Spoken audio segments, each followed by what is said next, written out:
Le roi noir est au centre, il est donc fragilisé. Des pièces le défendent, mais elles sont mal placées. Par exemple, le fou est bloqué par le cavalier qui remplit pas beaucoup de fonctions et la dame est pas si bien placée que ça. Nous avons un échec, donc nous y allons. Le roi s'enfuit, mais attention, si nous poursuivons avec la dame, le fou protège la dame. Échec, mais ensuite le cavalier vient là, et finalement, les pièces noires, tout d'un coup, se retrouvent dans un rôle défensif intéressant. Il est difficile de poursuivre l'attaque.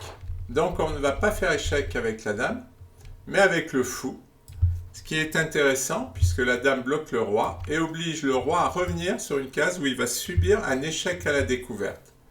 Cette fois, on va mettre le fou sur cette diagonale pour bloquer le roi, et quand il vient là, on peut lui faire échec et mat.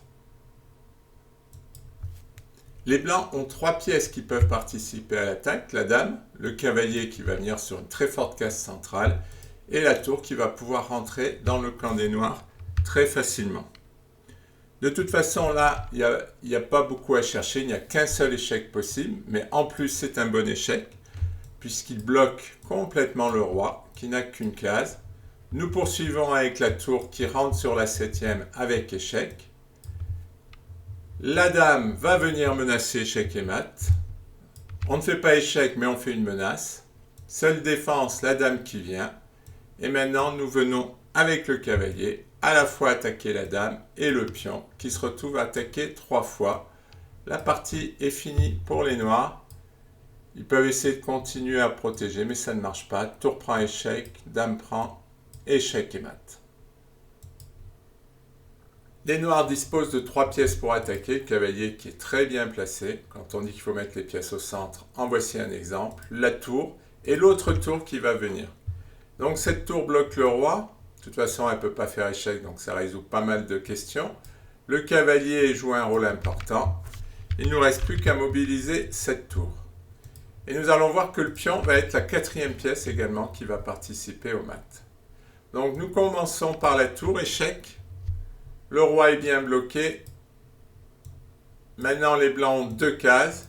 Alors, le plus simple, c'est de commencer par roi E2 parce que c'est la plus mauvaise case. Pourquoi ? Parce que tout de suite, on peut venir se coller au roi. Échec. Le roi s'enfuit. Alors, s'il vient en E1, c'est simple. On fait le mat de l'escalier. Le cavalier protège. Donc, il va essayer de s'enfuir en F3. Et on fait échec et mat. Et c'est là où je vous parlais tout à l'heure du pion qui va aller jouer le rôle de la 4e pièce. Là, en fait, on pourrait dire que c'est le rôle de la 3e. Mais il y en a, alors, on peut considérer que le pion est important aussi. Bon, mais la case est contrôlée 2 fois. Disons qu'on a utilisé 3 pièces. Revenons en arrière. Alors, la tour vient faire échec. Nous avons vu que roi E2 n'était pas bon, mais ça se sentait. Pourquoi ? Parce que tout de suite, la tour vient faire échec et est protégée par le cavalier. Donc, roi E3 apparaît forcément meilleur. Et là, c'est plus difficile de trouver un coup puisqu'il n'y a pas d'échec. Et donc, il faut aller chercher comment faire échec au prochain coup. Donc, on va mettre la tour en C1. On met plutôt la tour en C1 que la tour D. Parce qu'on veut garder celle-là pour venir faire échec en D3 si on a la possibilité. Parce qu'en C3, on ne pourrait pas faire échec à cause du pion. Donc, nous avons joué tour C1. Et maintenant, la partie est perdue déjà. Pourquoi ? Qu'est-ce que menacent les noirs ? On va le regarder en jouant un coup neutre, à 5. On menace tout simplement tour échec. La tour bloque. Le roi s'enfuit et maintenant on peut venir faire notre échec en D3 et une nouvelle fois le pion participe au mat. Et puis notamment parce qu'il protège le cavalier. Échec et mat. Et face à cette menace de faire tour E1 échec, c'est indéfendable pour les blancs. Ils ne peuvent pas se créer de case de fuite, c'est-à-dire on pourrait essayer en jouant F3 de se créer une case de fuite. Il faut que je revienne en arrière, voilà. S'il essaie de se créer une case de fuite, ça ne marche pas parce que le cavalier contrôle toujours cette case. Donc, la seule véritable possibilité d'éviter le mat, c'est de donner une tour. Bon, et il est évident que ça perd. De toute façon, ils évitent le mat, mais la position après avec une tour de moins est perdue. Dans cette position, c'est au blanc de jouer. La tour va participer à l'attaque, forcément le fort cavalier central, le pion et le roi plus dans un rôle protecteur qu'autre chose. Problème au début, on ne peut pas trouver d'échec. Donc, il va falloir trouver une menace. C'est souvent comme ça quand vous lancez une attaque. Soit vous trouvez un échec, soit vous trouvez une menace. Donc là, la menace, c'est tour F7, avec l'idée de venir en D7. Et par exemple, on va essayer de jouer un coup neutre pour les noirs. Tour B8, tour D7, échec et mat. Cavalier protège, et le roi bloque les cases. Mais à part tour D7, il y a aussi la menace C5, qui va faire aussi échec et mat. Et donc là, c'est terrible parce que les noirs doivent défendre contre 2 manœuvres de mat, ce qui est quasi impossible. Mais c'est possible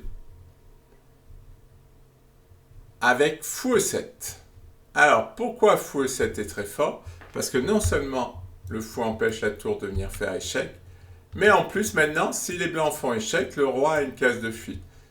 Bon, c'est ce qui va se passer dans la partie, parce que de toute façon, ils n'avaient pas le choix.